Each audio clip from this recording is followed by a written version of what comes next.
যুদ্ধবিরতির আগের দিন অর্থাৎ ইরান যুদ্ধের ৫১তম দিন এসেও বিশ্বের অন্যতম গুরুত্বপূর্ণ সামুদ্রিক পথ হরমুজ প্রণালীর নিয়ন্ত্রণ ধরে রেখেছে ইরান। মার্কিন প্রেসিডেন্ট ডোনাল্ড ট্রাম্প বারবার দাবি করছেন ইরানের সামরিক বাহিনীকে পুরোপুরি ধ্বংস করে দেওয়া হয়েছে, কিন্তু মাঠের বাস্তবতা ভিন্ন কথা বলছে।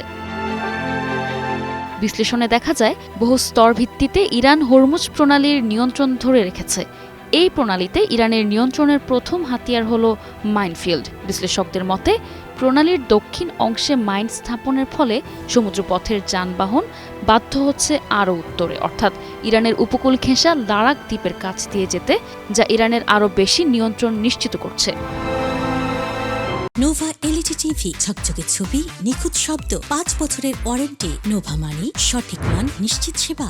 একাধিক সামরিক বিশ্লেষণ বলছে, ইরানের মজুতে রয়েছে সর্বোচ্চ ৬,০০০ মাইন, বিশেষত মুর মাইন, সিবেড মাইন এবং অ্যাকুইস্টিক বা ম্যাগনেটিক ফিউজ চালিত মাইন সহ লিম্পেট মাইনও রয়েছে ইরানের হাতে, যা বিশেষ বাহিনী সরাসরি জাহাজের গায়ে লাগিয়ে দিতে পারে।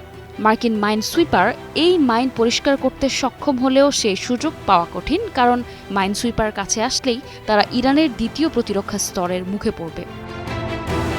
এদিকে মার্কিন যুক্তরাষ্ট্র দাবি করছে ইরানের ১৫০টি যুদ্ধজাহাজ ডুবিয়ে দেওয়া হয়েছে, কিন্তু ইরান এখন তাদের কৌশল বদলেছে। তারা মস্কুইটো ফোর্স অর্থাৎ ছোট দ্রুতগতির স্পিড বোট ব্যবহার করছে। মেশিন গান ও রকেট চালিত গ্রেনেড সজ্জিত এই বোটগুলো ঝাঁকে ঝাঁকে আক্রমণ করতে সক্ষম।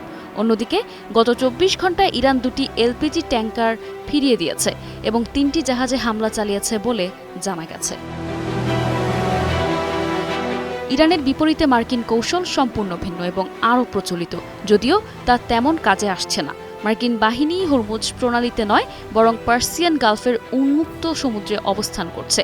এখানে বড় জটিলতা হলো, ইরান থেকে বের হওয়া অনেক জাহাজেই রয়েছে চীনা পণ্য, যা চীন ইরানের অস্ত্র তেল চুক্তির আওতায় পরিচালিত হয়। আর আমেরিকা যদি সেসব জাহাজে হস্তক্ষেপ করে, তাহলে চীনের সঙ্গে সরাসরি সংঘর্ষের ঝুঁকি তৈরি হবে। এদিকে যুদ্ধবিরতির মেয়াদ আগামী মঙ্গলবার সন্ধ্যায় শেষ হওয়ার কথা, কিন্তু এই মুহূর্তেও হরমুজ প্রণালী বন্ধ। শান্তি চুক্তির জন্য সময় দ্রুত ফুরিয়ে আসছে। বিশ্লেষকরা বলছেন, কূটনৈতিক সমাধান না হলে মধ্যপ্রাচ্যে পরিস্থিতি আরও বিপজ্জনক মোড় নিতে পারে। News desk, ২১ television.